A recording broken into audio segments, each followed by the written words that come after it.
வணக்கம். இன்னைக்கு நாம ஸ்ரீ சுவாமி சிவானந்தரோட ஒரு அருமையான புத்தகத்திலிருந்து பிராணாயாம பயிற்சிக்கு நாம எப்படி தயாராகணும்னு பார்க்க போறோம். இது வெறும் மூச்சு பயிற்சி மட்டும் இல்லைங்க. இது பிரபஞ்ச சக்தியையே கையாள்ற ஒரு பெரிய விஞ்ஞானம். வாங்க அதோட ரகசியங்களை ஒன்னொன்னா நாம தெரிஞ்சுக்கலாம். இந்த வரிகளோட ஆழக்க கொஞ்சம் யோசிச்சு பாருங்க. சிங்கம், யானை, புலியெல்லாம் எப்படி கொஞ்சம் கொஞ்சமா பழக்கப்படுத்துறோமோ அதே மாதிரி தான் நம்ம மூச்சும். ஆரம்பத்துல அடங்காம இருந்தாலும் சரியா கையாண்டா அது நம்ம கட்டுப்பாட்டுக்குள்ள வந்துரும். பிராணாயாமம் அப்படிப்பட்ட ஒரு கலைதான். இது நம்ம எல்லாருமே கத்துக்கக்கூடிய ஒரு விஷயம். அத மனசுல வச்சுக்கோங்க.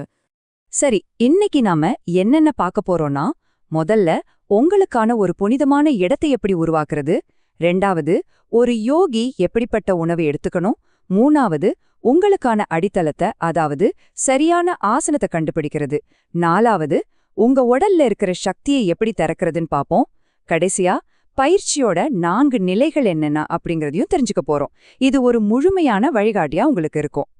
ஓகே, நம்ம பயணத்தோட முதல் படிக்குள்ள போகலாம்.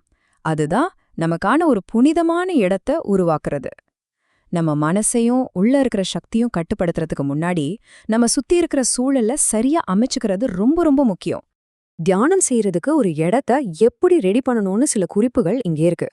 முதல்ல இதுக்குன்னு ஒரு தனி அறை இருந்தா ரொம்ப நல்லது. இல்லனா ஒரு மூலையில திரை போட்டு மறைச்சுக்கலாம். அந்த இடத்தோட புனிதத்தை நாம தான் காப்பாத்தணும். அதனால மத்தவங்கள அங்க அனுமதிக்கவே கூடாது. நல்ல ஊதுபத்தி ஏத்தி வச்சா அந்த இடமே ரொம்ப தூய்மையா தெய்வீகமா இருக்கும். உங்க குரு அல்லது இஷ்ட தெய்வத்தோட படத்தை வச்சுக்கலாம். கீதா மாதிரி புனித புத்தகங்கள் பக்கத்துல இருந்தா இன்னும் சிறப்பு. உட்கார்றதுக்கு ஒரு போர்வை மேல துணி விரிச்சுக்கலாம். இல்லனா தர்பை புல் மேல மான் தோல் போட்டு உட்காரலாம். ரொம்ப முக்கியமா உட்காரும்போது தலை, கழுத்து, முதுகு தண்டு இது 3ம் ஒரே நேர்கோட்ல இருக்கணும். இப்படி ஒரு சூழல் அமைச்சாதான் நம்ம பயிற்சிக்கு அது சரியான அடித்தளமா இருக்கும். அடுத்ததா யோக பயிற்சியோட இன்னொரு முக்கியமான அம்சம் உணவு. உணவே மருந்துன்னு சொல்வாங்க இல்லையா? ஆனா யோகத்தை பொறுத்த வரைக்கும் உணவு நம்ம உடம்புக்கு சக்தி தர்றது மட்டும் இல்ல, நம்ம மனசோட தன்மையே தீர்மானிக்கிற ஒரு விஷயம். நாம என்ன சாப்பிடுறோமோ அப்படிதான் நம்ம மனசும் இருக்கும். இங்க பாருங்க, உணவின் தூய்மையால் உள் இயல்பின் தூய்மை தொடர்கிறது. இது சாந்தோக்கிய உபனிஷத்துல வர்ற ஒரு முக்கியமான வரி.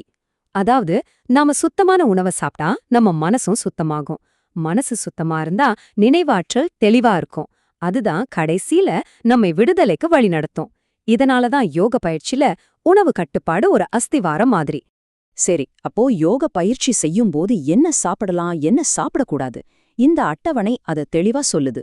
பால், நெய், கோதுமை, பழங்கள் மாதிரியான சாத்வீக உணவுகள் நம்ம மனசை அமைதிப்படுத்தி கவனத்தை ஒருமுகப்படுத்த உதவும். ஆனா உப்பு, கடுகு, பூண்டு, வெங்காயம் மாதிரியான உணவுகள் மனசுல ஒருவிதமான கொந்தளிப்பை ஏற்படுத்தும். அதனால அதையெல்லாம் தவிர்க்கணும்னு இந்த நூல் சொல்லுது. அடுத்தது மிதாஹாரம், அதாவது மிதமான உணவு. என்ன சாப்பிட்றோங்கிறது மட்டும் முக்கியமல்ல, எவ்வளோ சாப்பிட்றோங்கிறதும் ரொம்ப முக்கியம். யோக கொள்கைப்படி நம்ம வயிற்ற 4 பாகமா பிரிச்சுக்கணும்.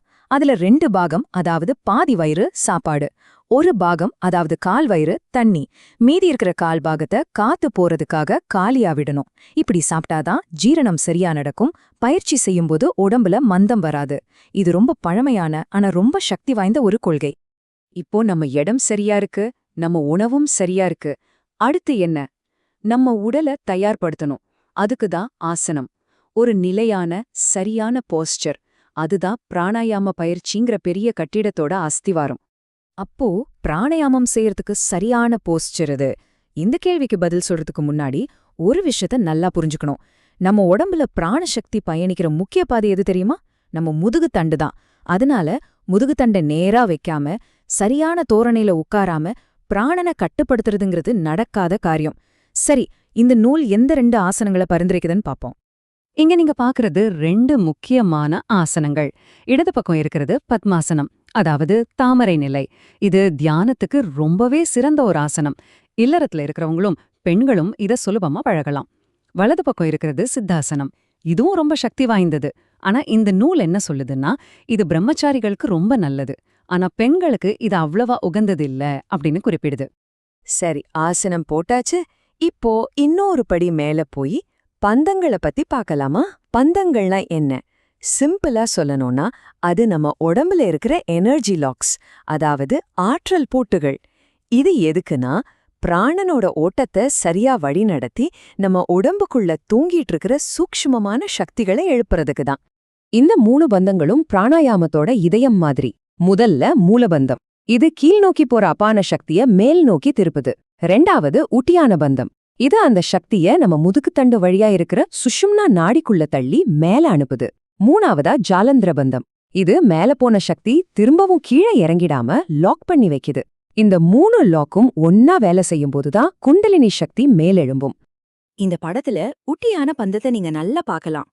வயித்த உள்ள இழுத்து மேல தூக்கும்போது பிராணசக்தி எப்படி மேல தள்ளப்படுதுன்னு பாருங்க. இது பாக்குறதுக்கு ஒரு சின்ன விஷயமா தெரியலாம், ஆனா ரொம்ப நுட்பமானது. இந்த ஒரு செயல்தான் பிராணனை நம்ம மத்திய ஆற்றல் பாதையான சுஷும்னாவுக்குள்ள நுழைய வைக்குது. இப்போ நம்ம கடைசி பகுதிக்கு வந்தாச்சு. பிராணாயாம பயிற்சிங்கிறது ஒரு நேர்கோட்டு பயணம் கிடையாது. அது பல நிலைகளை தாண்டி போகிற ஒரு பயணம். ஒவ்வொரு நிலைக்குமே அதுக்கே உரிய சில அறிகுறிகளும் அனுபவங்களும் இருக்கும். அது என்னென்னன்னு பார்க்கலாமா? பிராணாயாமத்தோட இந்த 4 நிலைகளை பத்தி தான் அவஸ்தைகள்னு சொல்றாங்க. முதல் நிலை ஆரம்பம். இந்த ஸ்டேஜ்ல உடம்புல நல்லா வேர்க்கும், சில சமயம் லேசா நடுக்கம் கூட வரும். 2வது நிலை கடம். அப்போ உடம்பு ரொம்ப உறுதியாவும் லேசாவும் மாறும். 3வது பரிச்சயம். இந்த நிலையில ஒரு தவளை மாதிரி தரையில நகர்ற உணர்வு வரும், காத்துல மிதக்க ஆரம்பிக்கிற மாதிரி இருக்கும். கடைசி நிலை நிஷ்பத்தி. இதுதான் உச்சகட்டம். இந்த நிலையில காத்துல மிதக்கிறது சாத்தியமாகும், அந்த யோகிக்கு முடியாததுன்னு எதுவுமே இருக்காதுன்னு இந்த நூல் சொல்லுது. இதெல்லாம் ரொம்ப உயர்ந்த சூக்ஷ்மமான அனுபவங்கள்.